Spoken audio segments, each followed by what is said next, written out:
Qu'est-ce qui vous plaît tant dans le trail?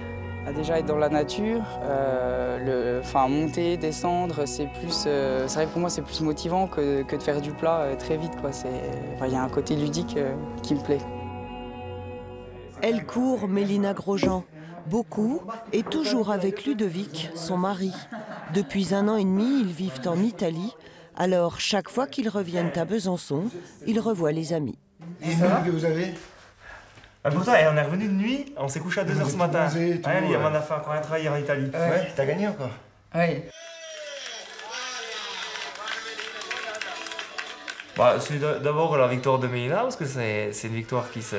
Sur un trail, c'est quand même un sport qui est assez difficile, donc on est quand même seul face à soi-même dans une épreuve. Après, ça participe aussi autour d'un environnement dont j'espère faire partie.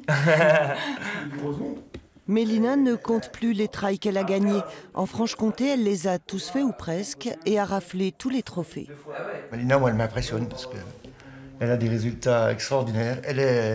C'est l'esprit du trail, Mélina. Voilà. Ça veut dire quoi?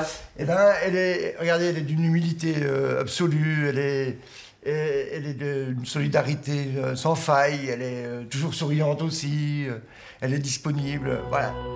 Dans la vraie vie, Mélina Grosjean est gendarme, en poste à l'état-major de la force de gendarmerie européenne. Ludovic, lui, est agent commercial dans l'agroalimentaire.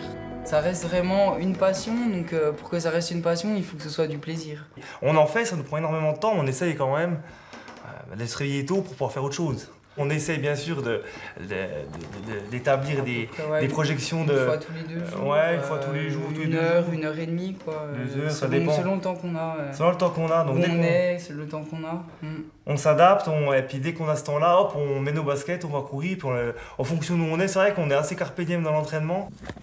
Un temps d'entraînement réduit, car leur truc à eux, ce sont les courses. L'an dernier, ils en ont disputé 46 en 52 semaines, et Mélina en a remporté plus de 40. Des trails dits courts, inférieurs à 40 km. Mais à force de tout gagner, histoire de ne pas s'ennuyer, un virage vers la longue distance est-il envisagé? C'est vrai qu'après, c'est une autre organisation en termes d'entraînement, de récupération surtout. Nous, ce qui nous plaît, c'est de faire des courses souvent. Et un ultra, après, il faut 6 mois pour récupérer. Donc pour l'instant, non, c'est pas du tout ce qui nous fait envie. C'est vrai que l'effort, c'est un peu particulier parce que j'avais fait le 19. Après, j'ai voulu essayer le 28. C'est la première fois que je faisais cette distance-là. Et puis après, le 48, c'était plus un défi personnel. Sinon, à part cette course-là, je reste entre 20 et 30. C'est suffisant. Après 3 victoires en 3 participations sur les 3 dernières éditions, Mélina s'attaquera à nouveau aux 48 km du Trail des Forts le 12 mai prochain.